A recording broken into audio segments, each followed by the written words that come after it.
Here we go.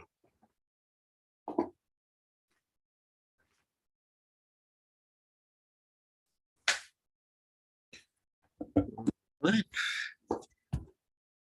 Almost finished. All right, we're ready to go. Just let me check one thing.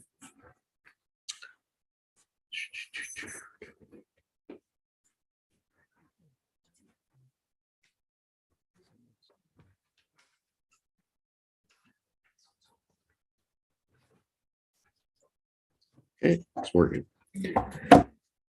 Alrighty.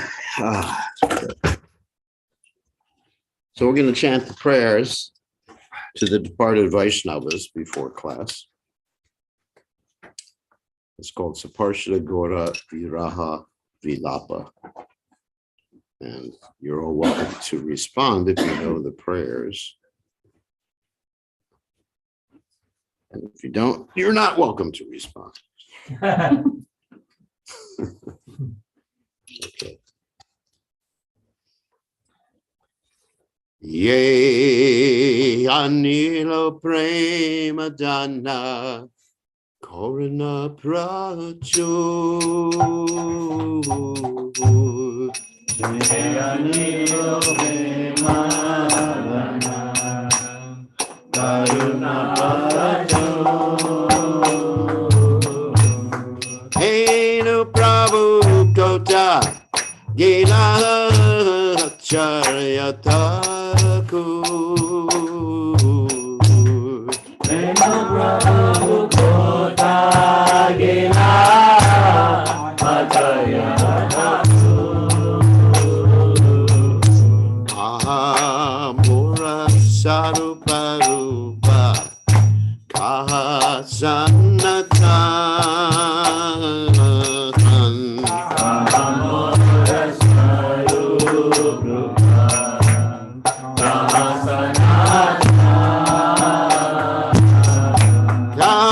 Sa Madhunata Patricha Bhavan Kanadasa Madhunata Patricha Bhavan Amora Bhakta Juga Kavivra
Gaura Kisore das Babaji, Gaura Kisore das Babaji, Gaura Kisore das Babaji, Gaura Kisore das Babaji.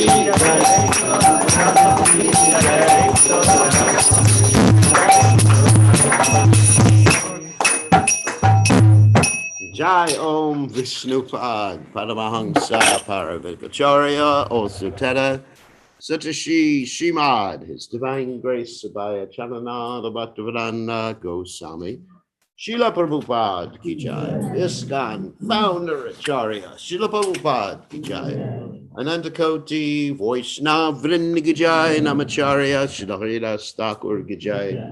Ram Se Kaho Shri Krishna Chaitanya Prabhu Nityananda Shadwaita Gadadha Shivasati Gaur Bhaktavinda Ki Jai Shri Shri Radhakrishna Gopinath Sayam Kunda Radhakunda Giri Govardhan Ki Jai Vrindavanam Ki Jai Maturadam Ki Jai Jagannath Swami Ki Jai Yamunamai Ki Jai Shrimati Lasi Devi Ki Jai Sambhaveda Bhaktavinda Ki Jai Gaur Premananda Hari Hari. All glorious the assembled devotees, all glorious the assembled devotees, all glorious the assembled devotees, all glorious to Shri Guru and Gauranga Srila Prabhupada Ki Jai Nama Om Vishnu Padaya Krishna Prastaya Bhudle Shrimati Bhaktivedanta Swami Gnamati Namaste Saraswati Devi Gauravati Charni Nivashesha Shunyavati Paschat Dejatarni. Someone close the blinds. It's light behind me is not good for the camera here. Okay, so let me read the translation to this nice poem by Narottama Das Thakur. He who brought the treasure of divine love and it was filled with compassion and mercy. Where is such a personality as Srinivasa Acharya gone? Where are my Swarup Damodar and Rupa Goswami? Where is Sanatan? Where is Raghunath Das, the savior of the fallen? Where are my Raghunath Bhatta and Gopal Bhattan? Where is Krishnadas Kaviraj? Where did Lord Gauranga, the great dancer, suddenly go? I will smash my head against the rock and enter into the fire. Where will I find Lord Gauranga, the reservoir of all wonderful qualities? Being unable to obtain the association of Lord Gauranga, accompanied by all of these devotees in whose past association he performed his pastimes, Narottama Das simply weeps. So, Om Gana Timadanda Shagananjana Shlakaya Chakshur Un Meditam Yena Tasmai Shi Gurave Namaha. So today, actually, I just want to mention one thing about this poem and the lamentation that Narottama Das Thakur is manifesting and showing us an example of. So one may think, how can I lament the disappearance of these great personalities when, we're like 550 years later and they disappeared 550 years, something like that.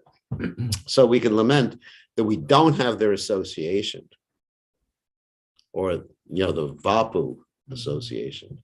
But the Vani association is actually more important than the Vapu. So we can have this lamentation. Why was I not there when Rupa Goswami was there, when Sanatan Goswami was there? Why did I not meet Gaura Kisore das Babaji Maharaj? And we lament like that. We feel intense hankering for their association.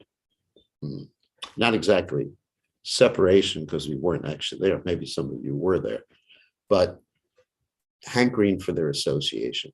So that's what we can imbibe from this. So let us talk about Gaura Kisore das Babaji Maharaj, whose disappearance day it is today. And of course, as most of you know, Gaura Kisore das Babaji Maharaj is the spiritual master of Srila Bhakti Siddhanta Saraswati Thakur.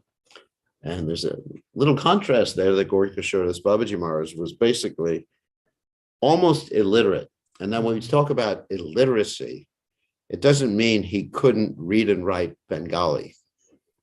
You have to be really clear about that.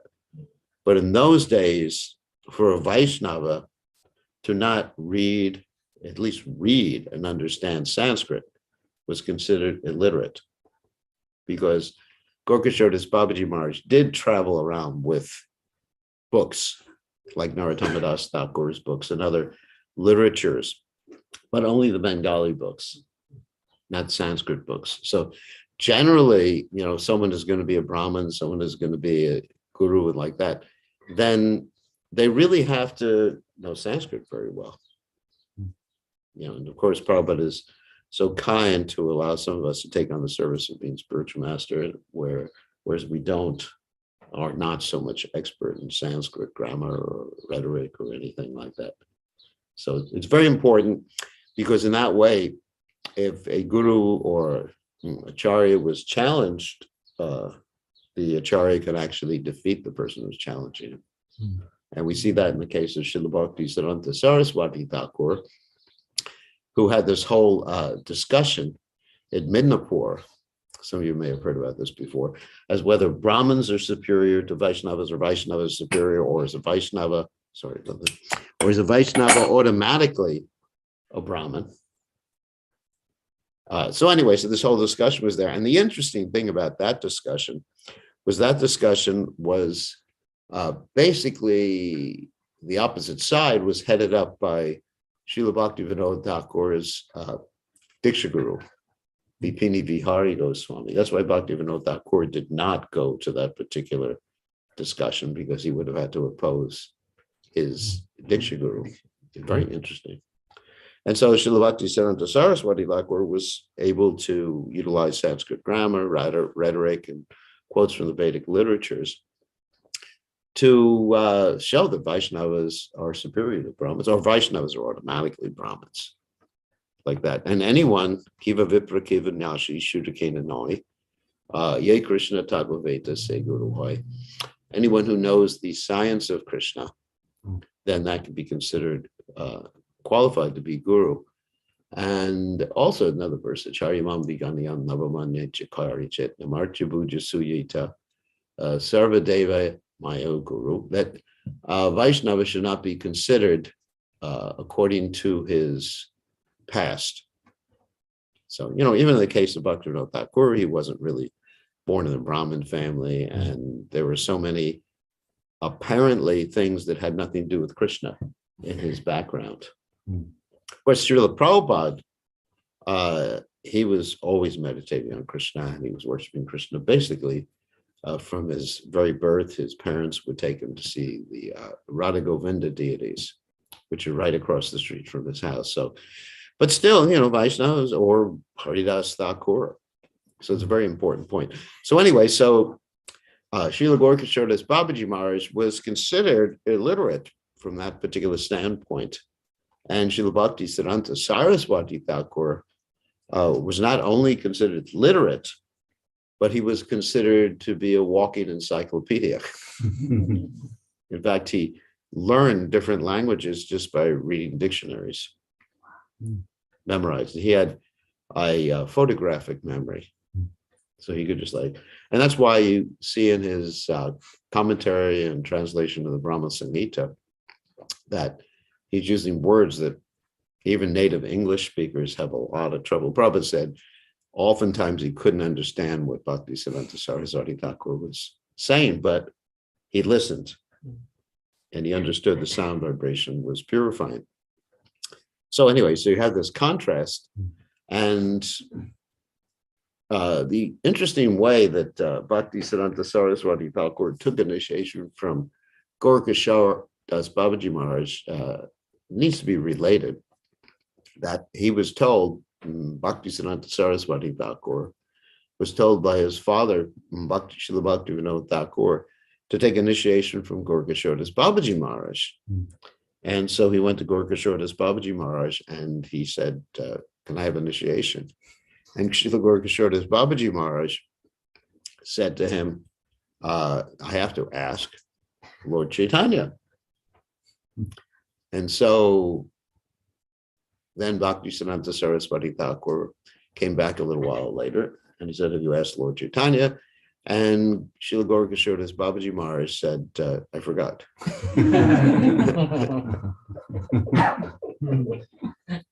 So, and then sometime later, he came back and he said, no, I'm not supposed to give initiation. So Srila Bhaktisiddhanta Saraswati Thakur actually threatened basically to end his life. I mean, he wasn't going to commit suicide. He said, what is the use of my life? And then finally, Srila Gaura Kisore das Babaji Maharaj gave him initiation, and he was the only disciple of Srila Gaura Kisore das Babaji Maharaj.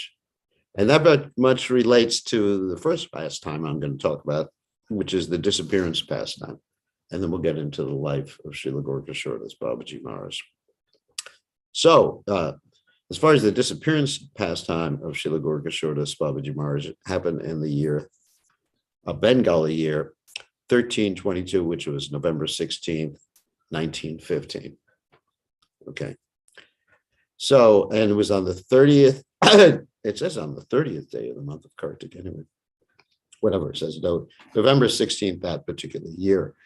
So what happened is that Srila Gaura Kisore das Babaji Maharaj had left his body, and Srila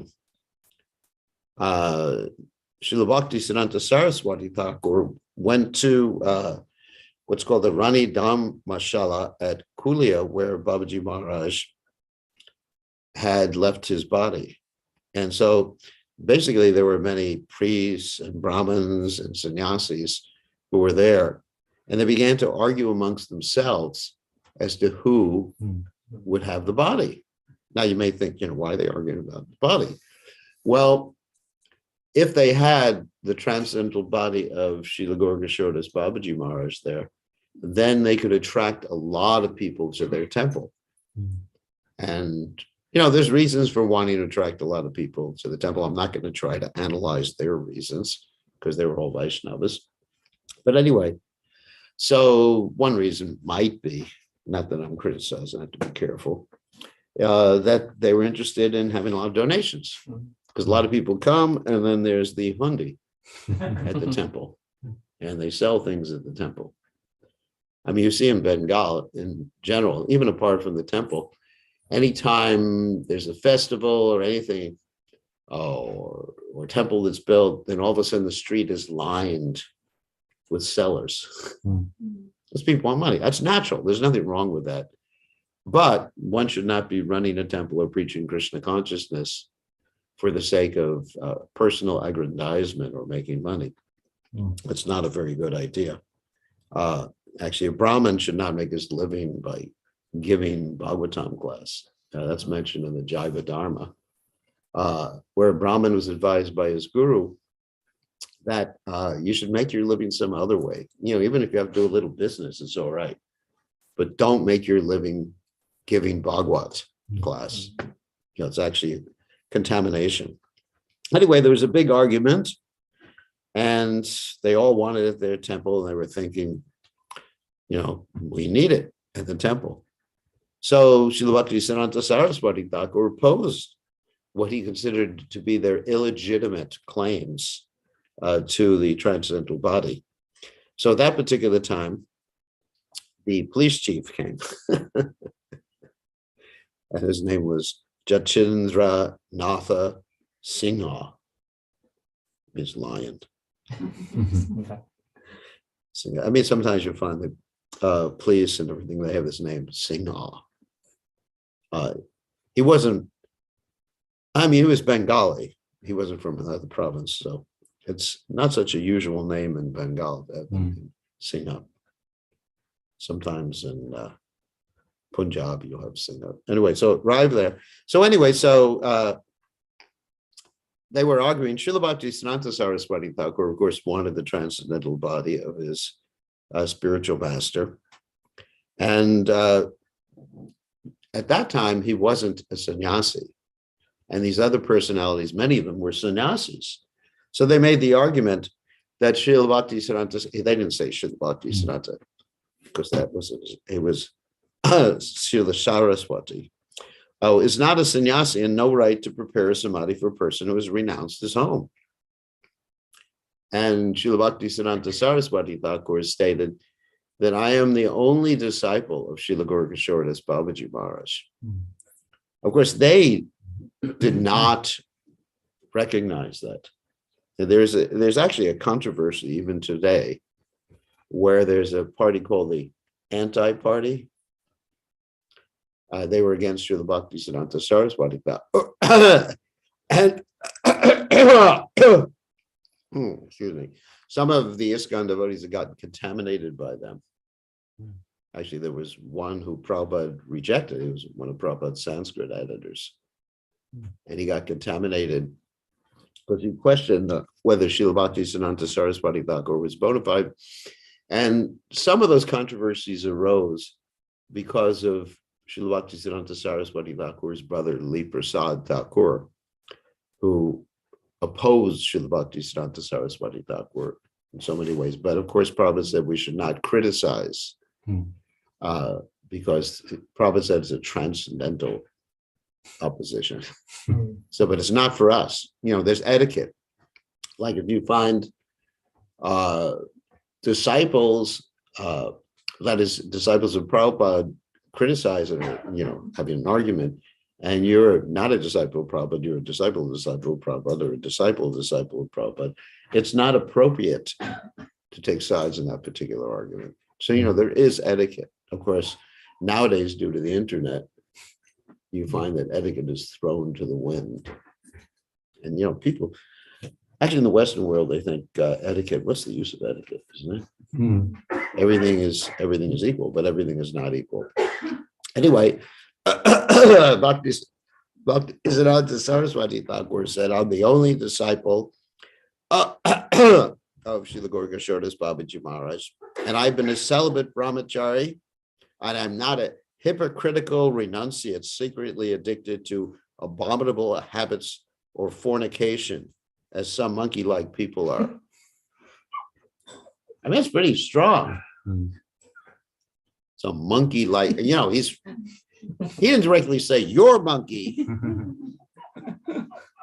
but he will indirectly say it, what's coming up in the story. You know,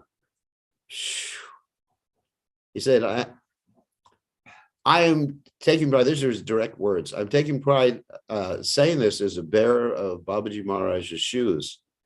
If someone else here who is a renunciate of truly stainless character, then he can come forward and arrange for the samadhi. I have no objection to that. Anyone who is within the last 1 year, 6 months, 3 months, 1 month, or even 3 days, has not indulged in illicit association with women will be able to touch the spiritually blissful body. If anyone else touches it, he will be completely ruined. So he's putting like a curse benediction there.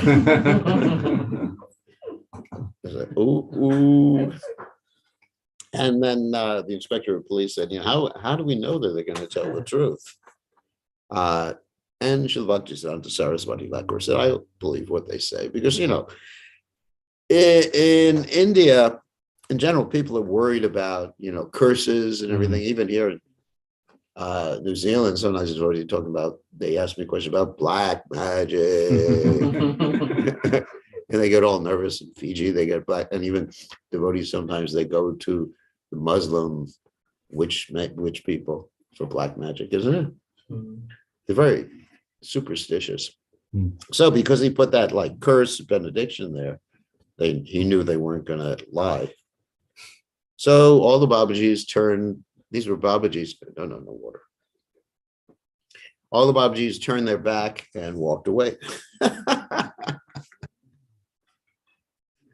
And then it was understood that Srila Bhaktisiddhanta Saraswati Thakur would have the possession of the transcendental body for a samadhi. But something else happened. Some of the people there told Srila Bhaktisiddhanta Saraswati Thakur that Gaura Kisore das Babaji Maharaj had expressed his last desire for his body.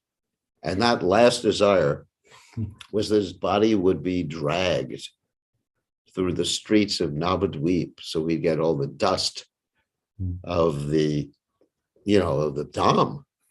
And actually, sometimes we roll in the dust of the Dham. And this is a direct quote.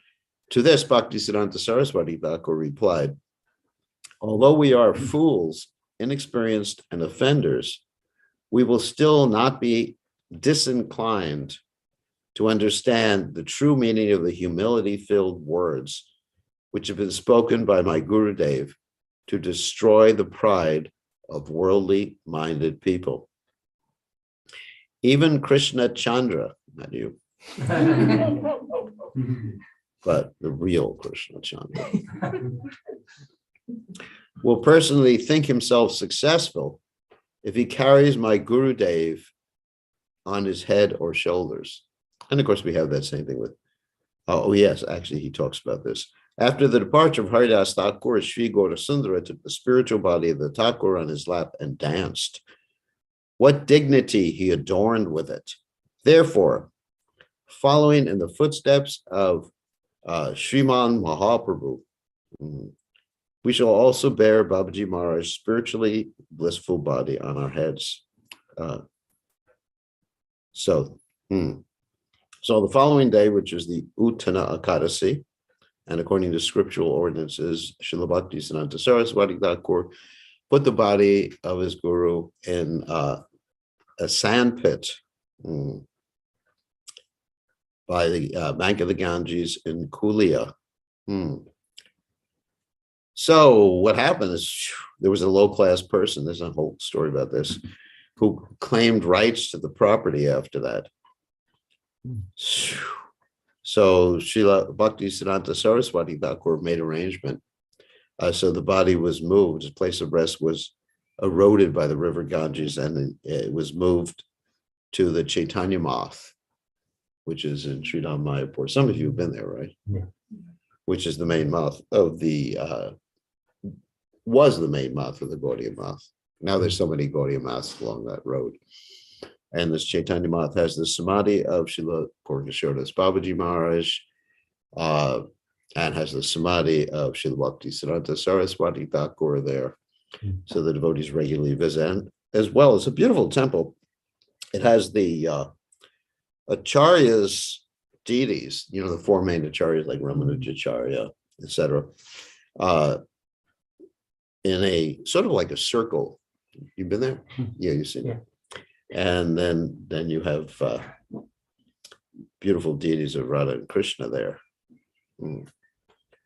Gandharvika Giridhari. Those are the deities. And those are the deities installed by Srila Bhaktisiddhanta Saraswati Thakur. So that's the story of the Samadhi of Srila Gaura Kisore das Babaji Maharaj, which is a very important story. And first, we're going to offer Namo Gaura Kisoraya Saksha Dvairagya Morte Vipralambar Sambode Padambujaya Te Namaha. So the translation to this is, I offer my respectful obeisances unto Gaura Kisore das Babaji Maharaj, the spiritual master of Bhaktisiddhanta Saraswati Thakur, who is renunciation personified. He is always merged in the feeling of separation from an intense love of Krishna. So that's his pranam mantra given by Srila Bhaktisiddhanta Saraswati Thakur. Now we're going to talk a little bit about his life, his biography. All right. Oops. Getting my notes here. Okay. So he appeared sometime around the 18th.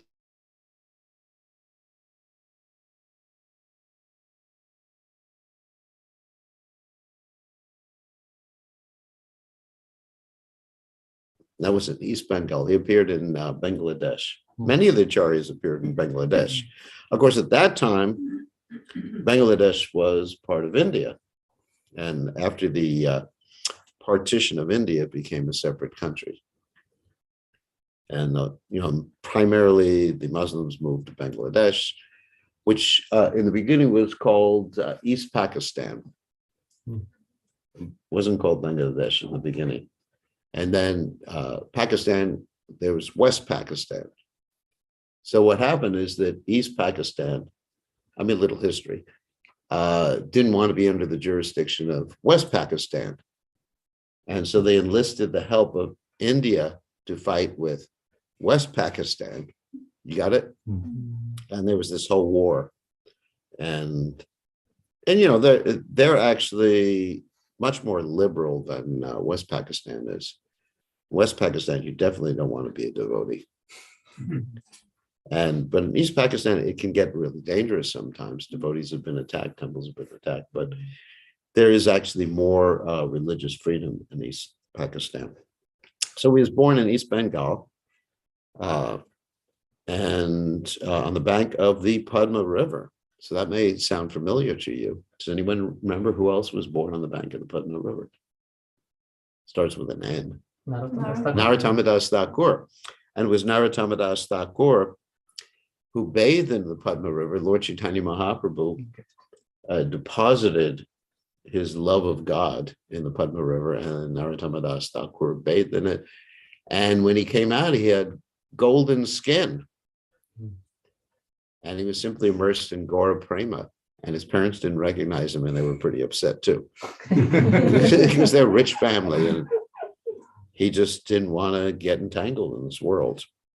So don't bathe in the Padma River. So he was a Vaishya, came from Vaishya background, and the biographers generally say his name was Vamshi Das before. And he took the name Gaura Kisore das Babaji when he took to the renounced order. So he did get married in the beginning and remained in household affairs for about 20 years. And he didn't leave his wife. He actually was very responsible. He was a broker in the grain business. But he was very spiritual at the same time. But something happened, unfortunately or fortunately. His wife passed away after 20 years. And sometimes we see that in certain cases, don't worry,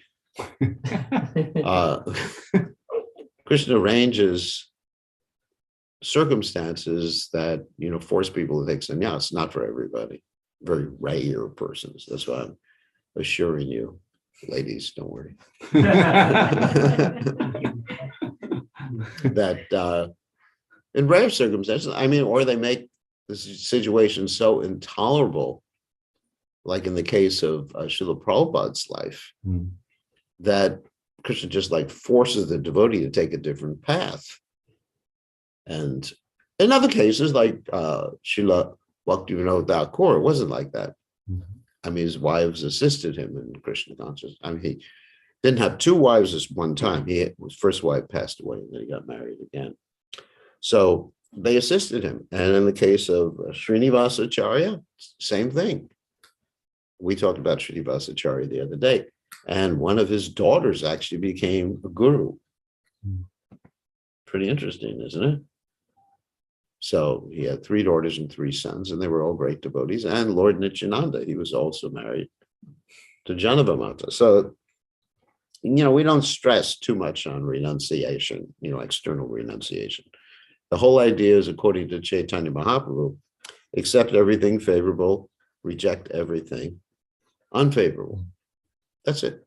If something's favorable, like Srila Bhaktisiddhanta Saraswati Thakur said, if he thought he could have Krishna conscious children, he'd be prepared to have 1,000 children. So something's favorable, it's favorable.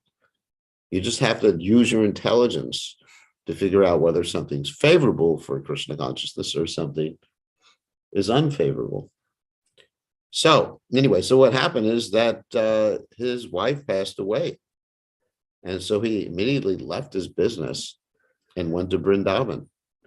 And there he took the Babaji order from Bhagavat Das Babaji. So he became completely renounced after that time and lived under trees in various parts of Braja Mandal. And he continuously acted like this for about 30 years. And, he would leave Brajamandal sometimes by going to the holy place of pilgrimage in northern Western India.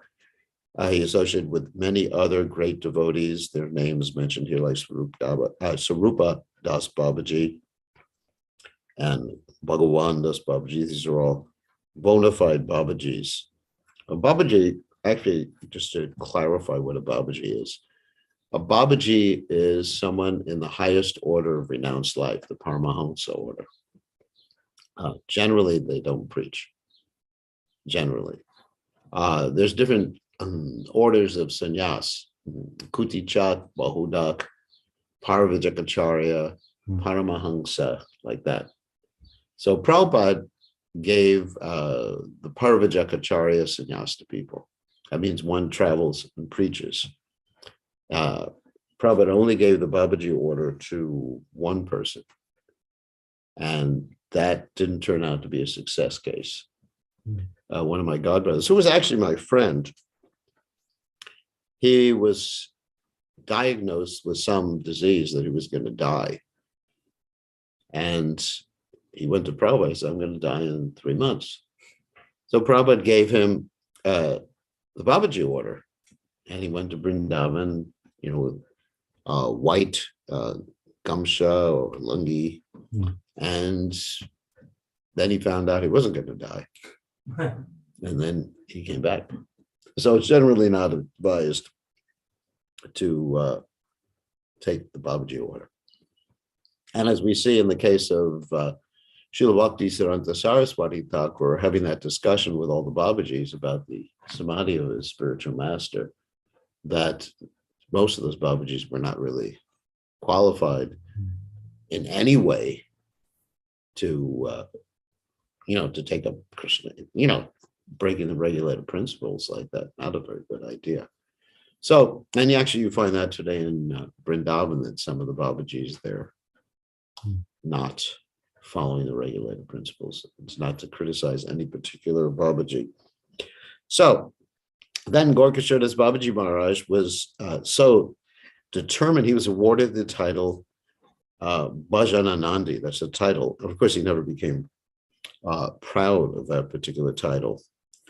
So in the year 1897, when he was in his 60s, he went to Mayapur, and he went to the Yogapith, that means the birth site of Lord Chaitanya Mahaprabhu, which was revealed by the endeavors of Bhakti Vinod Thakur and Gaura Kisore das Babaji and Jagannath Das Babaji Maharaj.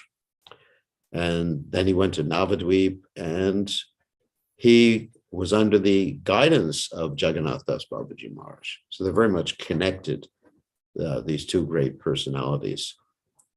And it's interesting, but that Srila Bhakti Saraswati Thakur considered his primary guru to be Jagannath Das Babaji Maharaj, not Vipini Vihari Goswami. It's interesting because, you see this or have this discussion nowadays, Siksha Guru, Diksha Guru, and everything like that. And ISKCON, we're having this discussion that we should somehow or other recognize Siksha Gurus or give appreciation, which is true. Somehow or other, the Diksha Gurus get all the appreciation, isn't it? But Siksha Guru, in one sense, is more important, because we find the Diksha Guru is a manifestation of Sambandha Gyan. Siksha Guru is Abhideya. Did you know that? It's true. Sambandha, Abhideya, Prayojana. I mean, I don't want to say, one is more important than the other. That is, whoever helps us the most in Krishna consciousness. And so we find in ISKCON that some people, and this is not Ritvic philosophy, but some people are primarily, even though they're second generation initiated, they're primarily connected with Srila Prabhupada. It's interesting because, it's a very fluid type of situation. So we can't impose any particular shraddha on people, impose any particular situation, isn't it? There is some freedom. Sometimes on the GBC, there's an attempt to just regulate everybody that, go into the householders' houses and regulate them. You can't do this, you can't do that, and you have to do this, you have to do that. I mean, it's a lot of, sometimes, especially in India, a lot of over control. A lot of over control. And sometimes in some temples, if you want to have a recommendation for initiation, you have to give a donation, not to the guru, but to the temple and you have to do a certain amount of hours of service. And oh my God. That was never Prabhupada's standard. I was with Prabhupada, and sometimes devotees came who did not visit the temple. They were living a little distance away. And Prabhupada gave them initiation above the objections of the temple president. How can you do that? Like that. So, I mean, Krishna consciousness from the heart, you can't really legislate affairs of the heart and say, the GBC can't say you have to have more faith in this person than that person or whatever. It's up to the heart of the individual. As long as they have faith in great devotees of the Supreme Personality of Godhead.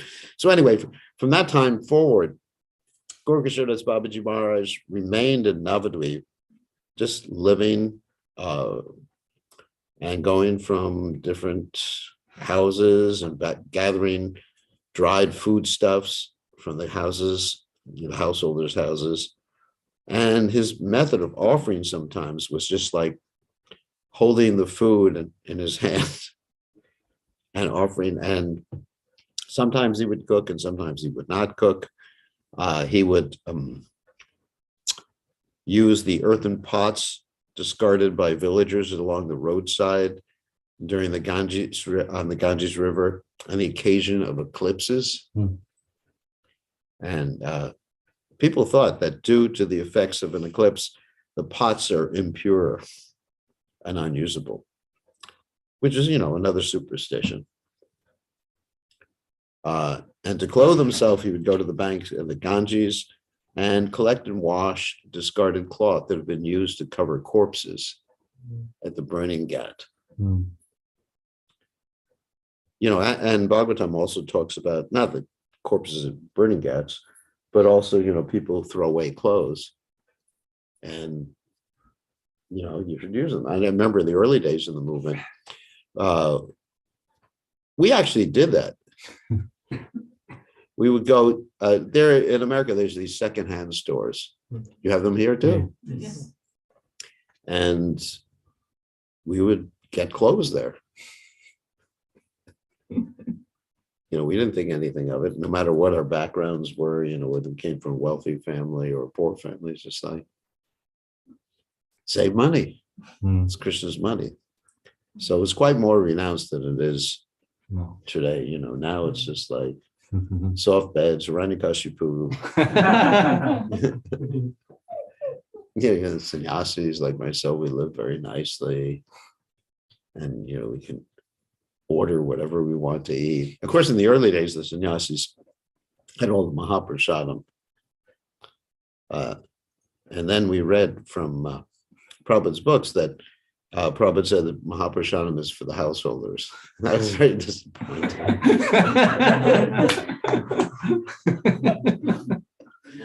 Because if one eats food that's too opulent, it agitates the senses. That's why sometimes at the temples you see, after the, first of all, there's a wild kirtan. And then after that, they're arguing with each other next morning. Usually it's the next morning when the blood sugar goes down. So one has to be really careful. If one wants to be renounced, Vacho Vegam, Manasa Krodha Vegam. And Srila Gaura Kisore das Babaji Maharaj is showing this to the highest degree, isn't it? So he maintained himself in this way. And Srila Bhaktivinoda Thakur wanted to construct a place for Gaura Kisore das Babaji Maharaj.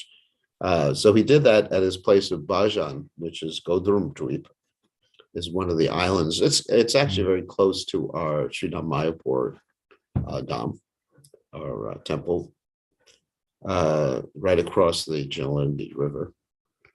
And so that ashram was called Swananda Sukada Kunja. And it was a small 2-story house and a place for Srila Gaura Kisore das Babaji Maharaj. And this was the place of Lord Nityananda's Namahat. That means the marketplace of the holy name, from which Lord Nityananda started his preaching in Bengal when he was sent to Bengal from Jagannath Puri by Lord Chaitanya Mahaprabhu. So Bhaktivinoda Thakur would give Bhagavatam class on a regular basis, and Gaura Kisore das Babaji Maharaj would attend that Bhagavatam class. It's described that Gaura Kisore das Babaji Maharaj was actually used as an example by Bhaktivinoda Thakur to illustrate the principle of nirapeksha. Nirapeksha means being indifferent to things of this world. I mean, sometimes we think renunciation means to be negative to things of this world. Start spitting at things. Brahmacharis spit at the ladies spit at the brahmacharis. We look at sweets and say, that's Maya. That means you're more attachment and repulsion for material things.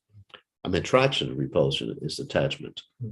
They're both opposite sides of the same coin. So Gaura Kisore das Babaji Maharaj stayed there in a little tiny room with a tin roof. And some of you have seen that room, right? When you go to that particular place of Srila Bhaktivinoda Thakur. And as far as his chanting, his only possessions were tulsi beads he wore around his neck and the mala. Actually, he kept a tulsi mala sometimes, but sometimes it's described he used some cloth to chant up with knots on it. It's described that he kept a few books, like I mentioned before, Narottama Das Thakur's books, and he wore a torn cloth, and sometimes he went naked, as described, because he was Paramahansa, completely absorbed in the transcendental platform. What else we hear? He would never accept any service from any person. Actually, there's this interesting pastime where he was losing his sight, and Srila Bhaktivinoda Thakur said to him, you could go to Calcutta. We've arranged for an eye doctor there. Because it was obviously due to some sort of nutritional deficiency. He was losing his sight. And so you can go to Calcutta. And Srila Gaura Kisore das Babaji Maharaj said, I will never go to that place of Kali. And Srila Bhaktivinoda Thakur said that actually I'll arrange for Srila Bhakti Siddhanta Saraswati Thakur to take you. And Gaura Kisore das Babaji Maharaj was so upset with having to take service from his disciple, who he considered his Prabhu, that he just disappeared for some time. And he thought, no, I'd rather jump into the Ganges and kill myself. And so he ran towards the Ganges. And then for about 2 or 3 weeks, he disappeared. And then finally he came back. And he said, Lord Chaitanya Mahaprabhu has informed me that you cannot go back to Godhead by committing suicide and jumping into the Ganges.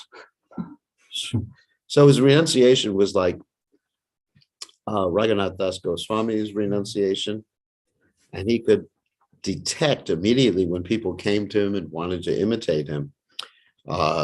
He could detect that they were cheating. He could actually practically read someone's mind. So here's another quote from Bhakti Siddhanta Saraswati Thakur. Many young, clever, old, learned, foolish, proud, and reasonable persons came in contact with Srila Gaura Kisore Prabhu, yet they could not realize his real identity. This is indeed the mystic opulence of the devotees of Lord Krishna. Many persons came to consult with Gaura Kisore das Babaji Maharaj about their insignificant desires. People come like that all the time. They would always get suggestions, but those suggestions were usually the cause of their disappointment. Like one time, there's a story here. One time, a newly married couple came to Gaura Kisore das Babaji Maharaj, and they said, please give us instructions for our household life. And this particular point, he said to the husband, you should always cook for your wife and serve your wife. Now in India, and probably around here too, that's pretty heavy, isn't it? Even in Fiji, I asked the devotees, what do you think about a woman becoming a guru? They just almost had heart attacks when they thought about that. So, what to speak of a the husband cooking all the time and his wife being the boss. So anyway, so he said that he was very disappointed. Another time, he advised the person that not to live with his wife, and she was cooking for him anyway, transporting the food or whatever. And he said she's communicating to you through the food. So, anyway, so he was really into renunciation to the highest degree. Here's another quote. He never displayed any distaste for persons who were inimical to him. He also never manifested any special affection for those very dear to him. He would often express himself saying that in this material world, I am all alone in my service to Lord Krishna. Everyone is worshipable by me. Another noteworthy transcendental topic is that many materialistic, foolish persons masquerading as devotees, imitating pure devotion, would come and surround him. These are all Bhaktisiddhanta Saraswati Thakura's words. They would consider that they were the dear objects of his affection while they engaged their minds in so many worldly sense objects. Srila Gaura Kisore das Babaji would never display any intention of driving them away, and also no symptoms of a compromising attitude. So, should we end now or what? Yeah, because we have to. Yeah, there's many stories that I have here noted down. And then, of course, there's that story where Gaura Kisore das Babaji Maharaj wanted to keep materialistic people away from him. So he asked one of his followers or friends to allow him to live in his latrine. Mm. Latrine is a place, bathroom house. Mm.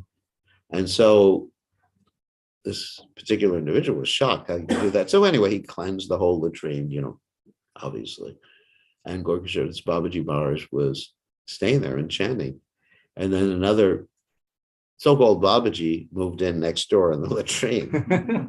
And Srila Gaura Kisore das Babaji Maharaj was just like yelling at him, why are you thinking of, sex life and everything like that? And he just, later on, the person passed away. So there's many stories like that, how he really emphasized renunciation. All right, so any questions or comments? One question. Yeah. Hariman Krishna Prabhu is traveling on Sankirtan Yeah. up north. Is astrology an accurate means to determine one's varna in Kali Yuga?